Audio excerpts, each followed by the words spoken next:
नमस्कार मित्रों, मेरा नाम है संपत राज लिलट और आप सभी का स्वागत है मेरे यूट्यूब चैनल टेक्निकल गुरु संपत पे। तो आज की C++ की क्लासेज में हम जानने वाले हैं प्री प्रोसेसर इंट्रोडक्शन के बारे में। यानी प्री प्रोसेसर क्या होता है उसके बारे में जो है इस वीडियो में हम ब्रीफली जानेंगे। पूरा वीडियो कंप्लीट आप जो है लास्ट तक देखिएगा। चलिए शुरू करते हैं आज के इस वीडियो को।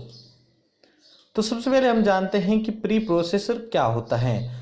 तो आप जब भी कोई C++ के अंदर जब प्रोग्राम लिखते हैं तो उसके अंदर आप जो है हेडर फाइल से पहले जो है आप इस सिंबल का यूज करते हैं और इसी सिंबल को हम जो है प्री प्रोसेसर के नाम से जानते हैं। यहाँ पे आप देखिए प्रोग्राम के हर हेडर एरिया में हैश इंक्लूड और यहाँ पे जो है iostream.h इस प्रकार के फाइल को इंक्लूड करते हैं। इनकी शुरुआत जो होती है हैश से होती है, जिसको हम प्री प्रोसेसर कहते हैं।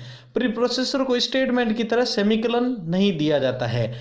प्री प्रोसेसर एक प्रोग्राम है जो सोर्स कोड कंपाइल होने से पहले ही एग्जीक्यूट होता है। हैशटैग यानी ये जो होता है आपके इंक्लूड कर रहा है, यानी उससे पहले जो काम करेगा तो ये आपका जो होगा वो प्री प्रोसेसर कहलाएगा।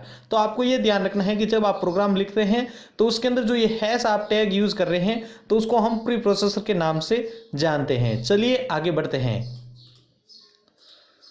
अब हम जानते हैं कि नॉर्मल एक इस एग्जाम्पल के थ्रू जो है इस प्री प्रोसेसर को हम जो है समझते हैं। तो यहाँ पे देखिए आप hash include iostream.h integer man यानी मेन फंक्शन यहाँ पे स्टार्ट हो रहा है, ब्रैकेट ओपन, और इसके अंदर जो मैंने सी आउट हेलो को जो है प्रिंट करवाए हैं। यानी इस एक एग्जाम्पल के थ्रू आप समझ सकते हैं कि जो प्री प्रोसेसर को है हम किस प्रकार से यूज़ करते हैं। वैसे आप जो है नॉर्मली प्रोग्राम वगैरह टाइप करते हैं, लिखते हैं, तो वहाँ पे आपको समझ जाते हैं कि ये जो हैश टैग जो होता है वो आपका प्री प्रोसेसर कहलाता है। अब हम देखते हैं कि यहाँ पर प्री प्रोसेसर को अलग अलग विभागों में जो है हम विभाजित करते हैं। कौन कौन से भाग हैं तो देखो, यहाँ पे एक साइड में आपको जो है डायरेक्टिव टाइप्स और यहाँ पे प्री प्रोसेसर देखने को मिलेंगे।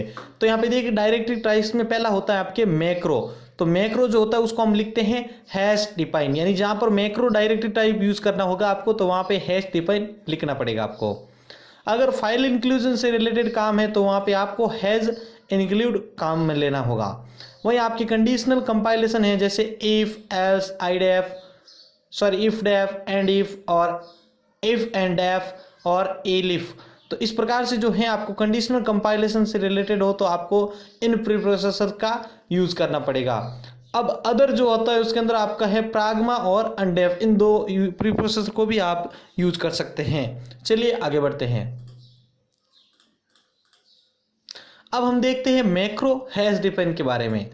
तो यहाँ पे देखिए मैक्रो आइडेंटिफायर होते हैं प्रोग्राम में, जहां पर आइडेंटिफायर होता है तो वो रिप्लेस होकर वहां पर दी हुई वैल्यू में आ जाते हैं। अब हम जो है एक प्रोग्राम के थ्रू समझेंगे इस प्री प्रोसेसर के बारे में। तो यहाँ पे देखिए आप हैश इंक्लूड iostream.h और हैश डिफाइन, यानी अभी जो मैंने डिफाइन के बारे में बात की थी, डिफाइन मैक्रो, तो उससे रिलेटेड है कि आप यहाँ पे मैं इसको डिफाइन कर रहा हूँ, यानी हैश डिफाइन पाई 3.145, यानी एक जो है पाई का जो मान है मैं यहाँ पे डिफाइन कर रहा हूँ। एक और है नीचे देखिए आप हैश डिफाइन एरिया और ब्रैकेट के अंदर मैंने रेडियस लिखा है RAD। अब आगे जो है मैं एक यहाँ पे जो है फॉर्मूला यूज कर रहा हूँ, पाई मल्टीप्लाई रेडियस मल्टीप्लाई रेडियस, यानी यहाँ पे जो है इस फॉर्मूले को मैं यहाँ पे डिफाइन कर रहा हूँ। उसके बाद है कि using name space STD semicolon. उसके बाद देखिए मेन फंक्शन इंटीजर मैन से मैं जो है इंटीजर प्रकार का जो है मेन फंक्शन में स्टार्ट कर रहा हूँ। उसके अंदर ब्रैकेट के अंदर जो है इंटीजर रेडियस, यानी रेडियस का मान कितना है 5 सेमीकोलन। फ्लोट एरिया जो होगा वो आपके फ्लोट प्रकार का होगा। अब नीचे देखिए आप area is equal to area और ब्रैकेट के अंदर जो है आपके रेडियस, यानी इसका जो मान होगा वही आपके एरिया का मान होगा।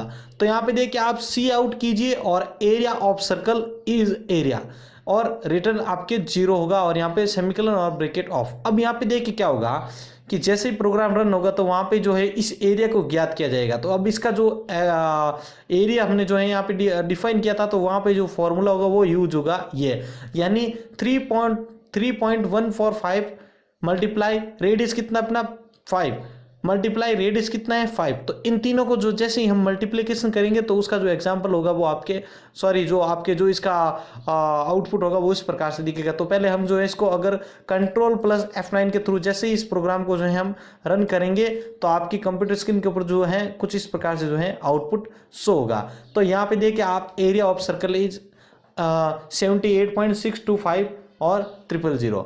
तो यहाँ पे ये एकदम एग्जैक्ट रिजल्ट है इसका कि आप जो है पाई का मान जो था 3.145 मल्टीप्लाई 5 और मल्टीप्लाई 5 आप इसको चेक कर भी मतलब मल्टीप्लाई करके चेक भी कर सकते हैं। चलिए आगे बढ़ते हैं। अब हम देखते हैं प्री डिफाइंड मैक्रोज के बारे में। तो यहाँ पे देखिए प्री डिफाइंड मैक्रोज कौन कौन से होते हैं। अंडरस्कोर डेट अंडरस्कोर यानी डेट जो होगा ये आपके करंट डेट की स्ट्रिंग को रिटर्न करता है। इसी प्रकार जो फाइल होती है वो आपके करंट फाइल नेम को उसके पाथ के साथ रिटर्न करेगा आउटपुट के दौरान। लाइन जो होगी वो ये मैक्रो जिस लाइन पर है उस लाइन का नंबर प्रिंट करेगा। यानी आप जिस लाइन नंबर के अंदर हैं तो उस लाइन को आपको प्रिंट करवाना है तो आपको वहाँ आपको अंडरस्कोर लाइन और अंडरस्कोर ऐसे लिख के अगर आप जैसे ही वहाँ पे यूज करेंगे सी आउट के दौरान तो वहाँ पे आपको जो है आउटपुट लाइन नंबर जो होगा शो कर देगा। STDC तो ये क्या होगा आपके अगर कंपाइलर ANSI स्टैंडर्ड C++ का पालन करता है तो वो 1 रिटर्न करेगा। यानी इस कंपाइलर का अगर जो है C++ यूज करता है तो वहाँ पे आपको रिटर्न में आउटपुट में 1 दिखेगा। उसी प्रकार टाइम है तो यहाँ पे करंट टाइम के स्ट्रिंग को रिटर्न करता है। चलिए आगे बढ़ते हैं। अब हम जो है एक प्रोग्राम के थ्रू हैं जो इन प्री डिफाइंड मैक्रोज को समझते हैं। तो यहाँ पे देखिए हैश इंक्लूड iostream.h और using name space std semicolon integer main function open हो गया ब्रैकेट ओपन और उसके अंदर देखिए मैंने यहाँ पे सी आउट डेट और यहाँ पे देखो अंडरस्कोर डेट अंडरस्कोर और यहाँ पर जो है वापस इसको जो है ग्रेटर देन और यहाँ पर जो है मैं यहाँ पे एंडल और सेमीकोलन को यूज कर रहा हूँ। इसी प्रकार फाइल को लाइन std और टाइम को मैं जो है यहाँ पे टाइप कर रहा हूँ सी आउट के साथ और यहाँ पे जो है रिटर्न 0 सेमीकोलन ब्रैकेट ऑफ और यहाँ पर जो है प्रोग्राम हमारा समाप्त हो जाता है। अब हम जो है इस प्रोग्राम को जो है कंट्रोल प्लस F9 के थ्रू जैसे ही रन करते हैं तो हमारे जो कंप्यूटर स्क्रीन के ऊपर जो है कुछ इस प्रकार से जो है आउटपुट शो हो जाता है। तो यहाँ पे देखिए डेट का जो हमने सी आउटपुट दिया था तो यहाँ पे देखिए दिसंबर 19 2016 तो ये डेट आ गई। इसी प्रकार फाइल जो हो गई उसका नाम वगैरह और इसी प्रकार जो है लाइन नंबर कौन सी थी हमने जब इसको आउटपुट के दौरान दिया था और STDC कौन सा था यानी वो कंपाइलर पालन करता है इसका मतलब इसका रिजल्ट 1 आगे नहीं आता तो 0 होता। टाइम जो गए वहाँ पे जो टाइम जो है वो यहाँ पे प्रिंट हो गया। तो इस प्रकार से जो है हम प्री डिफाइंड मैक्रोज का यूज कर सकते हैं। ये था हमारा आज का प्रोग्राम जो है प्री प्रोसेसर के ऊपर। अगर आपको इसके अंदर कोई भी प्रकार की प्रॉब्लम हो या इससे रिलेटेड कोई भी प्रकार की क्वेरी अगर आपके पास हो तो आप नीचे दिए गए कमेंट बॉक्स में ज़रूर लिखें और हमारे चैनल के ऊपर अगर आप नए हैं तो इस चैनल को सब्सक्राइब करना ना भूलें। मैं संपत आपसे अलविदा लेता हूँ। धन्यवाद।